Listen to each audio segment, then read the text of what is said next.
আমার কাছে মনে হয় একটা অকর্মণ্য পুরুষ গড়ে তোলার জন্য তার মায়ের ভূমিকা শতকরা ৮০ ভাগেরও বেশি। জন্মের পর থেকেই বাঙালি মেয়েরা অত্যন্ত নিষ্ঠার সাথে তাদের পুত্র সন্তানদেরকে দুনিয়ার সকল প্রকার বালা মুসিবত থেকে রক্ষার জন্যই দুনিয়ায় অবতীর্ণ হন। তার ফলশ্রুতিতে সেই সকল পুত্র সন্তানেরা দুনিয়ায় বেঁচে থাকার জন্য যে বেসিক নলেজগুলো দরকার সেই সব থেকে ১০০ ক্রস দূরে থাকে। যেমন ধরেন রান্না করা, ঘর মোছা, ঘর পরিষ্কার করা, থালা বাসন ধোয়া, ঘর গোছানো। এই বেসিক নলেজগুলো বাঙালি অধিকাংশ পুরুষ মানুষেরই নেই, অস্বীকার করতে পারবেন না। মেয়েরা তাদের শত শত অসুবিধা অসুস্থতা থাকা সত্ত্বেও সেই পুত্র সন্তানদের সকল কাজ নিজেই করে দেন। ফলে দেখা যায় সেই গুণধর পুত্রগণ নিজে এক গ্লাস পানি ঢেলে খাওয়াও শিখে উঠতে পারে না। খাবার খাওয়ার পরে প্লেটটা ধোয়া তো দূরে থাক, রান্নাঘর পর্যন্তই প্লেটটা রেখে আসতে পারে না। আর তার থেকেও ভয়ঙ্কর ব্যাপার হলো ঘরের কাজটাকে তারা কাজ বলেই মূল্যায়ন করতে জানে না, এবং এই সমস্ত অভ্যেসের কারণে তারা মাম্মাস বয় থেকে আর কখনো পুরুষ হয়ে উঠতে পারে না। এই অকর্মা পুত্রগণ ছোটবেলা থেকেই বউ নিয়ে একটা পাহাড় সমান ফ্যান্টাসি নিয়ে বড় হয়। পরীর মতো সুন্দরী বউ, বুয়েট থেকে গ্রাজুয়েশন কমপ্লিট করে ফেরেন,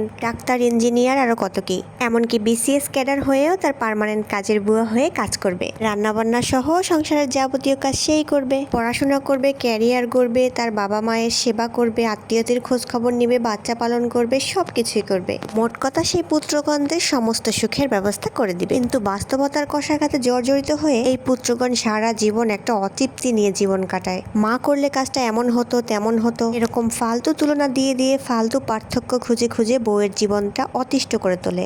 একটা কথা মিলিয়ে নেন, বাঙালি মেয়েরা সাধারণত গড়ে 2টা করে বাচ্চা পালে, একটা নিজেরটা আর একটা শাশুড়িরটা। কারণ শাশুড়ি তো তার 30 বছরের অ্যাডাল্ট পুত্রকেও নাবালক বানিয়েই রেখে দিয়েছেন। এইদিকে সেই শাশুড়িগণই আবার পিত্তেশ করে মরে, তার হাজবেন্ড জীবনে কোনোদিন তাকে কোনো কাজে হেল্প করেনি। আমার প্রশ্নটা হচ্ছে সেই সব মা এবং শাশুড়ি মায়েদের কাছে, তাহলে আপনি কেন বাবু আপনার ছেলেকে লেবেন চুষ বানিয়েছেন? কেন জীবনের বেসিক নলেজগুলো তাকে শেখাননি?